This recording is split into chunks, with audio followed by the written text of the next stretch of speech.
പെരുമാണി സത്യത്തിൽ പെരുമാണി കാണാൻ വേണ്ടിയിട്ട് വന്നതേ ഒരു സമയത്തിൻ്റെ ഒരു ഇത് വേണ്ടിയിട്ട് വന്നതാണ്. പിന്നെ ഒരു പരമ്പരാഗതമായ ശൈലിയൊക്കെ തന്നെയാണ്.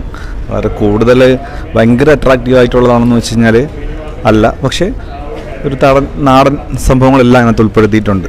പെർഫോമൻസ് ലെവലിലൊക്കെ എല്ലാവരും അത്യാവശ്യം നന്നായിട്ട് ചെയ്തിട്ടുണ്ട്, കുഴപ്പമൊന്നുമില്ല. പഴയ രീതിയിലൊക്കെ ഉള്ള ഒരു രീതി, പിന്നെ എന്നാലും അത്യാവശ്യം തമാശയും കോമഡിയും എല്ലാം ഉണ്ട്.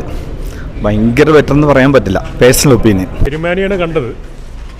ഇതെനിക്ക് തോന്നുന്നത് ഒരു എന്താ പറയുക OTT റിലീസിന് പറ്റിയ പടമായിരുന്നു. ഇത് വെറുതെ തിയേറ്ററിൽ ഇറക്കണമെന്ന് ഉള്ള അഭിപ്രായമല്ല എനിക്ക്. കാരണം ഇത് എല്ലാവർക്കും അത് ക്ഷമയോടെ കണ്ടിരിക്കാൻ പറ്റില്ല. പിന്നെ നല്ല സിനിമാ ആസ്വാദകർക്ക് ഇഷ്ടപ്പെടും. സിനിമയെക്കുറിച്ച് അറിയുന്നവർക്കൊക്കെ ഇതൊരു ഷോർട്ട് ഫിലിം പോലെയൊക്കെ ഫീൽ ചെയ്യുള്ളൂ. IFFK ടൈപ്പുള്ള പടമാണെന്നൊന്നും പറയാൻ പറ്റില്ല. ഞാനൊരു മറ്റേ ആട്ടം ലെവലുള്ളൊരു റിസൾട്ട് പ്രതീക്ഷിച്ച് വന്നതാണ്, പക്ഷേ അത്രയൊന്നും എനിക്ക് ഫീൽ ചെയ്തില്ല. സിനിമാ ആസ്വാദകർക്ക് ഇഷ്ടപ്പെടും. ലൂക്ക്മാൻ്റെ വൺ ഓഫ് ദി ബെസ്റ്റ് പെർഫോമൻസാണ്. നല്ല പടമൊന്നും പറയാൻ പറ്റില്ല. അടി നന്നായിട്ട് അഭിനയിച്ചിട്ടുണ്ട്, വളരെ സ്വാഭാവികമായിട്ട് അഭിനയിച്ചിട്ടുണ്ട്. പഴയകാലത്തെ ആചാരത്തെയും പഴയകാലത്ത് മാത്രമല്ല ഇപ്പോഴത്തെ കാലത്തും ആളുകളുടെ ഇടയിൽ ഒരു അന്ധവിശ്വാസം ഉണ്ടല്ലോ. വിശ്വാസങ്ങൾ എത്ര നമ്മൾ യുക്തിവാദം പറഞ്ഞാലും വിശ്വാസങ്ങൾ ആൾക്കാർ മുറുക്കെ പിടിച്ച് മുന്നോട്ട് പോയിക്കൊണ്ടിരിക്കും എന്നുള്ളത് വളരെ നല്ല രീതിയിൽ തന്നെ വിമർശിച്ചിട്ടുണ്ട്.